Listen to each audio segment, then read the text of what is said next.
relação ao crescimento, a forma como ela cresce, tá? Uma população ela pode crescer basicamente de duas formas, pela diferença entre a imigração e a emigração. O que é a imigração? Imigração se refere à entrada de pessoas em um determinado país. A emigração se refere à saída de pessoas de um determinado país, tá? E isso foi muito comum no nosso país até a década de 1930, até meados da década de 30. Tá? A gente viu que do final do século XIX até meados da década de 30, entraram muitos estrangeiros no nosso país com o fim da escravidão. A gente teve japoneses, alemães, italianos, eslavos que procuravam o nosso país em busca de melhores condições de vida, de poder ter uma vida aqui no nosso país melhor do que a que eles tinham nos seus locais de origem. Então, durante esse período, a nossa população crescia pela diferença entre a imigração e a imigração. Já a partir da década de 30, de meados da década de 30, isso vai mudar.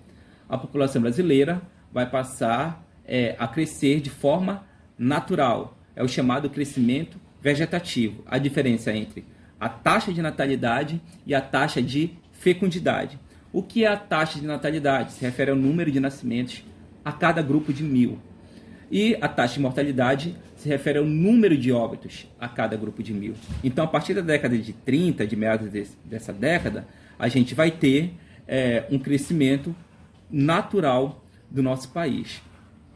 A partir da década de 40, a nossa população, entre a década de 40, 50 até a década de 80, vai ter um grande crescimento populacional. Nosso país vai ter um crescimento populacional muito grande. Por quê? O que vai acontecer? Até a década de 40, nós tínhamos um crescimento populacional, um crescimento vegetativo, mais ou menos estável. Por quê?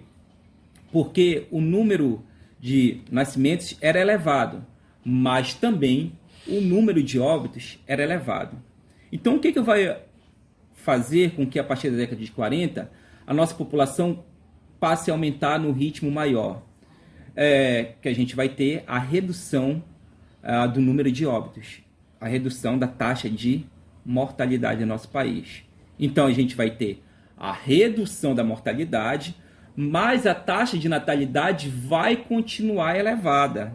Então, isso vai contribuir para que nós tenhamos, em 30 a 40 anos, um acentuado crescimento populacional no nosso país.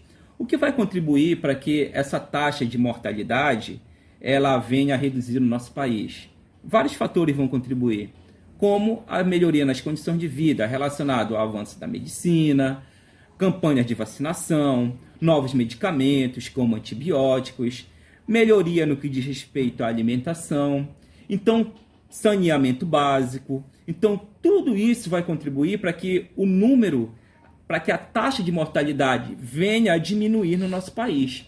Então, a partir desse período, até mais ou menos a década de 40, a década de 80, aliás, a gente vai ter um grande crescimento populacional.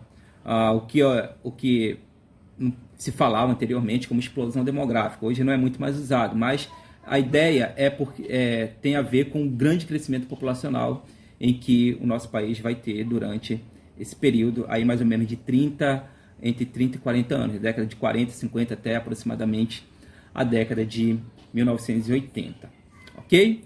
Só que também, a partir da década de 70 aproximadamente, a nossa população vai crescer num ritmo cada vez menor. Alguns fatores vão contribuir, como a redução da taxa de fecundidade. O que é a taxa de fecundidade? A taxa de fecundidade, ela se refere ao número de nascimentos, por mulher, ao número de filhos por mulher, tá bom? Isso é o que a gente chama de taxa de fecundidade. Então, a partir da década de 60, década de 70, vai começar a ocorrer uma redução da taxa de fecundidade do nosso país. Na década de 60, por exemplo, a taxa de fecundidade era em torno de 6,3 filhos por mulher, né? Era uma taxa de fecundidade alta. Se você pegar o censo de 2010, você vai ver que essa taxa de fecundidade vai reduzir bastante para aproximadamente 1,9 filhos por mulher. Então, a gente vai ter uma redução da taxa de fecundidade no nosso país. O que vai contribuir para essa redução da taxa de fecundidade, ou seja, para a redução do número médio de filhos por mulher no nosso país? A gente vai ter o processo de urbanização, o planejamento familiar, tá bom? Os casais vão começar a definir quantos filhos vão ter. Por quê? Porque na cidade o gasto das famílias é muito maior. Você tem que pagar escola, pagar tratamentos, hospital, né, plano de saúde. Então, tudo isso vai representar um gasto na família. Então, a urbanização, o planejamento familiar, o uso de métodos contraceptivos também é outro fator que vai levar à redução da taxa de fecundidade no nosso país. A entrada da mulher no mercado de trabalho, como o custo de vida nas cidades ele é mais elevado, então só o homem não vai ter mais como sustentar a família.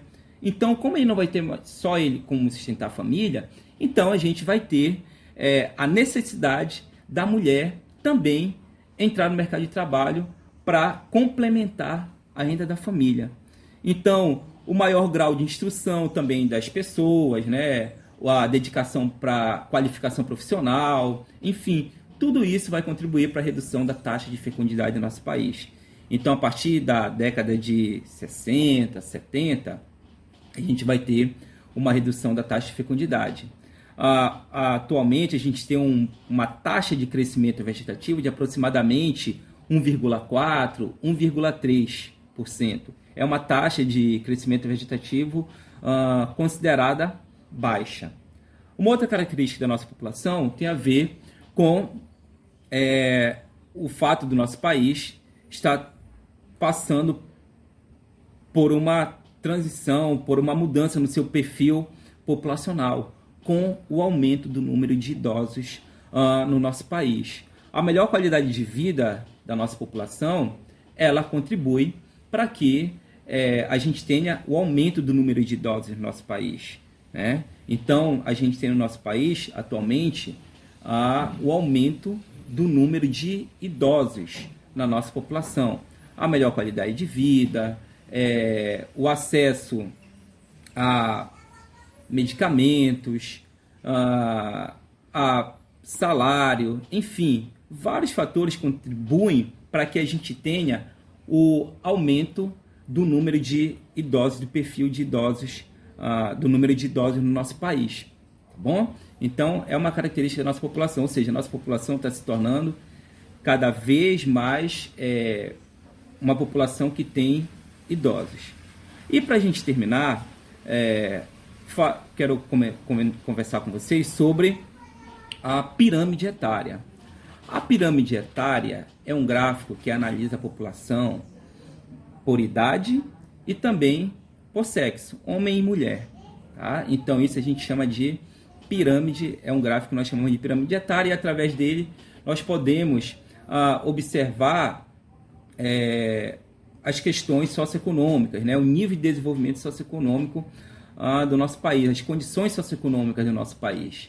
Então, se você analisar as pirâmides etárias do Brasil, por exemplo, de 1980 e de 2010, você vai ver uma grande diferença entre elas. Na pirâmide etária, a gente tem a base, onde estão os jovens, de 0 a 19 anos, no meio da pirâmide, os adultos, e no topo da pirâmide, os idosos.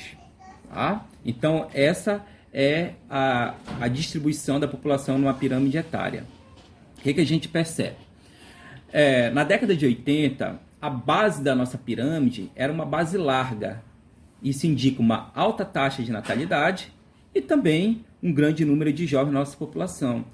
E à medida que a gente vai subindo na pirâmide, a gente observa aqui no topo, a gente vai ter um menor número de idosos. O topo ele vai ser mais estreito da nossa pirâmide etária.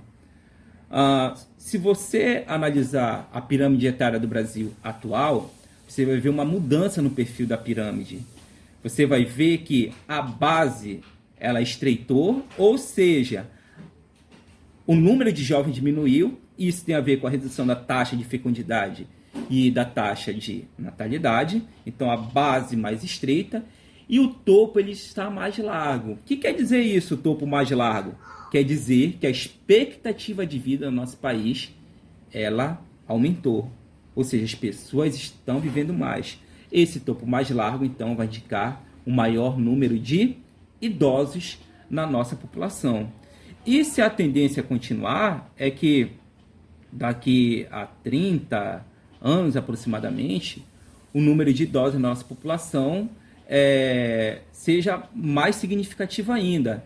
Isso vai interferir até nas questões mesmo relacionadas a políticas públicas, como atividades voltadas para a terceira idade, a questão também da previdência social, que vai impactar em razão do maior número de idosos. Então, isso vai influenciar nas políticas voltadas para a população dessa faixa etária, a partir de 60, 65 anos de idade. Ok? Então, gente, era isso. E logo mais a gente vem com outra videoaula. Até mais.